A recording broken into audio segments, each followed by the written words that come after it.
नमस्कार अन्वेषण नुआ अध्याय को आपण समस्त को स्वागत करुच्ची मु गोपीकृष्ण विश्वाल।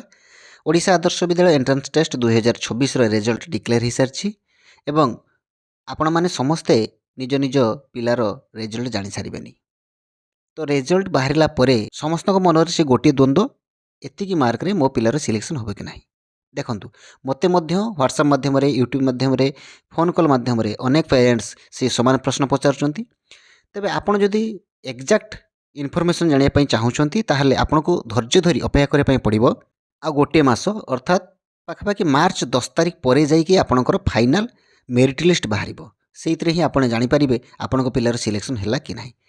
किंतु ता पूर्व जदि आप गोटे आपात टेंटेटिव कट ऑफ स्कोर जानापी चाहूँगी ताहले ए भिडियोटी आपण मानक पई। तो आनुमानिक भाव में आपण मानक किसी गोटे स्कोर देदेबा मोर उद्देश्य नुहे। तेणु मु समय दे आम स्कूल रे परीक्षा देइथिबा टोटाल 803 पिलांकर रिजल्ट मु चेक करछि। जणे पर जणे इंडिविजुअली समस्त रिजल्ट चेक करछि 803 पिलांकर एवं से 803 पिलांकर रिजल्ट चेक कर सारा परे आम स्कूल पई को कैटेगरी रे केते कट ऑफ जीवो गोटे आपातत स्कोर आसी सारछि। सेटा को देखि आपण ब्लॉक रे केते कट ऑफ जीवो पाखापाखि स्थिर करें बोली मु आशा करुँच। तेज डेरी नक आसतु देखा आम स्कूल रे कट ऑफ केते जाउछि। तो आम स्कूल कथा जदि देखा आम स्कूल रे टोटाल 803 पिलारू पाखापाखि 16 जन पिला रखिछंती 50+ स्कोर 50+ स्कोर एवं हाईएस्ट जो पिलाटा रखिछि से 57 मार्क रखिछि। 30 जन पिला रखिछंती 45 रु 49 भितरे एवं 53 पिला रखिछंती 40 रु 44 भितर।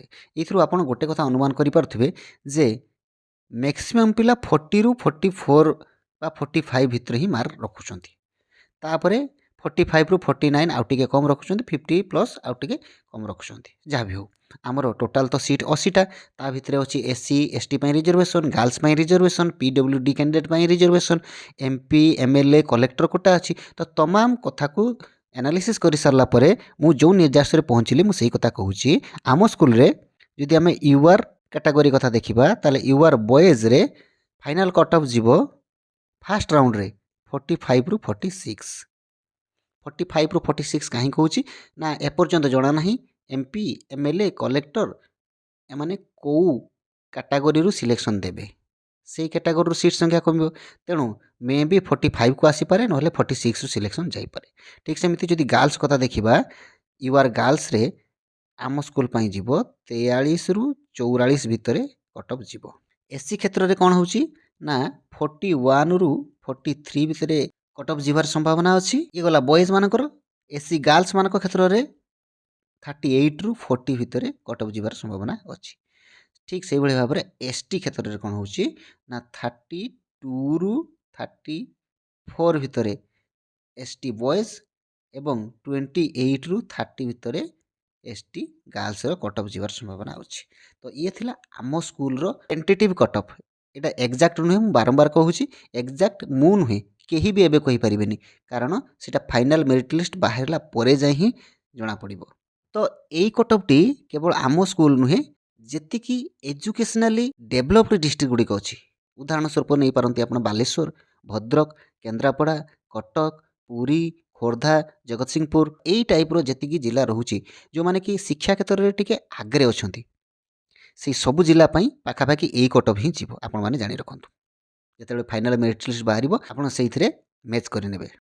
तो या बादे आउ किसी जिला अच्छी जो गुड़िक एजुकेशनली एते भी डेभलप्ड नुहति कि एते भी पछरे नाहंती मध्यम धरणर अग्रगति कर क्षेत्र में यूआर बॉयज जदि 42 रु 43 जीव कट ऑफ यूआर गर्ल्स बेलू 42 भितर जीव 40 रु 42।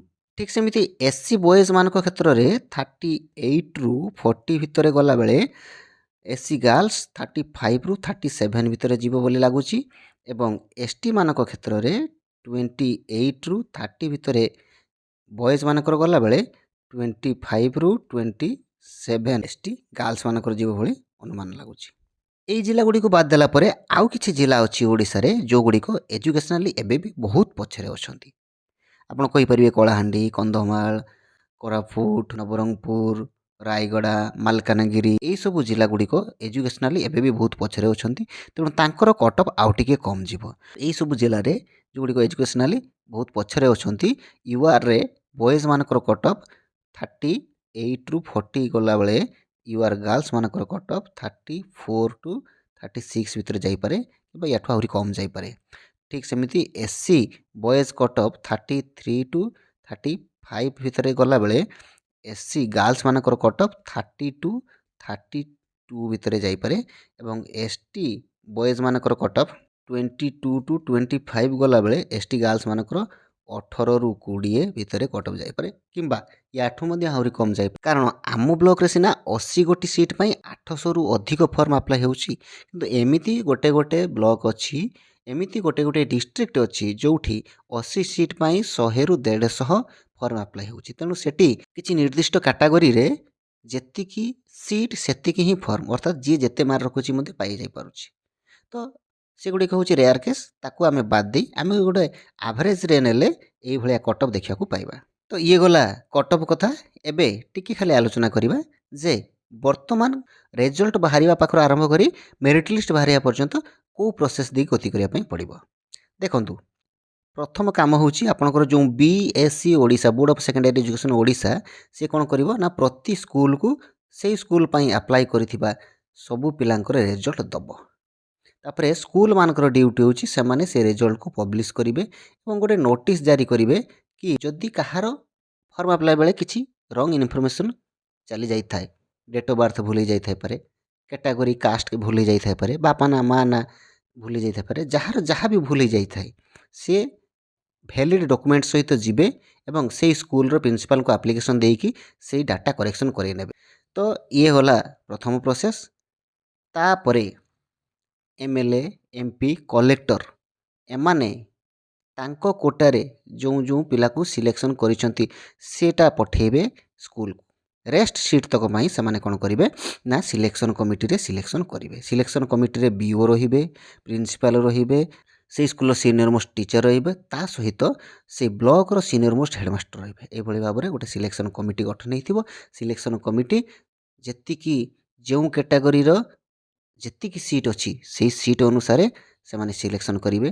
ତାପରେ ତାକୁ ପଠାଯିବ DO ଅଫିସକୁ। DO ଅଫିସରେ ସେଟା ଭେରିଫାଇ ହେବ, DOଙ୍କର ଆପ୍ରୁଭାଲ୍ ହେବ, DOଙ୍କର ଆପ୍ରୁଭାଲ୍ ହେଲା ପରେ କଲେକ୍ଟରଙ୍କ ପାଖକୁ ଯିବ, କଲେକ୍ଟରଙ୍କ ଆପ୍ରୁଭାଲ୍ ହେଲା ପରେ ସେଇଟା ଡିଷ୍ଟ୍ରିକ୍ଟ ୱେବସାଇଟ୍ରେ ପବ୍ଲିଶ ହେବ। ତା ସହିତ ଯିଏ ଯାହା ସ୍କୁଲର ନୋଟିସ୍ ବୋର୍ଡ଼ରେ ମଧ୍ୟ ସେଟା ପବ୍ଲିଶ ହେବ। ତାପରେ ଏପ୍ରିଲ 2ରୁ ଆଡ଼ମିସନ୍ ପ୍ରକ୍ରିୟା ଚାଲୁ ରହିବ।